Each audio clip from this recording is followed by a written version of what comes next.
இன்னைக்கும் Kerala style traditional roofing வந்து பார்த்தீங்கன்னா, நெறைய பேர் பண்ணிக்கிட்டு தான் இருக்கிறாங்க.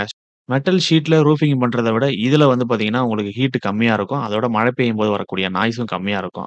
லுக் வந்து பார்த்தீங்கன்னா, ரொம்பவே அழகா இருக்குன்றதால இத யூஸ் பண்றாங்க. இந்த ரூஃபிங்க இன்னுமே அழகாகறதுக்கு செட்டிநாடு ஸ்டைல்ல மரத்தூண் வைப்பாங்க.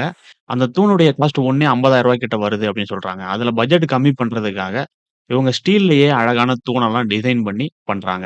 இந்த மாரி ஸ்டீல்ல பண்ணும்போது ஹைட் அதிகமா இருக்கிற தூணுக்கு 14,000மோ ஹைட் கம்மியா இருக்கிற தூணுக்கு 6,000 மட்டும் தான் செலவாகுதுன்னு சொல்லியிருக்காங்க. இது மட்டும் இல்லாம இந்த கேரளா ஸ்டைல் சாறுபடின்னு நீங்க நெறைய இடங்கள்ல பார்த்திருப்பீங்க, கேள்விப்பட்டிருப்பீங்க. அத இப்போ நெறைய இடங்கள்ல தமிழ்நாட்டிலும் யூஸ் பண்றாங்க. அத சிமெண்ட் இல்லன்னா வுட் இது 2 யூஸ் பண்ணி தான் நெறைய இடங்கள்ல நம்ம பார்த்திருக்கோம்.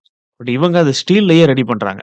இது மட்டும் இல்லாம பெர்கோலா டிசைன் இந்த மாதிரியான விஷயங்கள் எல்லாமே வந்து பார்த்தீங்கன்னா, கோயில்ல வர்ற மாரியான டிசைன் இது எல்லாமே ஸ்டீல்லயே ரெடி பண்றாங்க. இதனால பட்ஜெட்டும் வந்து உங்களுக்கு கம்மியாகும். ஸ்டீல்ல யூஸ் பண்ணா ரஸ்ட் ஆகுமா? அப்படின்ற கேள்வி வரும். ரஸ்ட் ஆகாத மாதிரி எம்.ஆர்.எஃப் பிரைமரு, பெயிண்ட் இதெல்லாம் யூஸ் பண்ணி உங்களுக்கு கவர் பண்றாங்க. அதுக்கு அவங்க வாரண்டியும் குடுக்குறாங்க. இந்த மாரி கேரளா ஸ்டைல் ரூஃபிங் பண்றீங்க அப்படின்னா, ஸ்கொயர் ஃபீட்டுக்கு என்ன ரேட் ஆகுது அப்படின்னு பார்த்தீங்கன்னா, ரூ. 450 ஆகுது.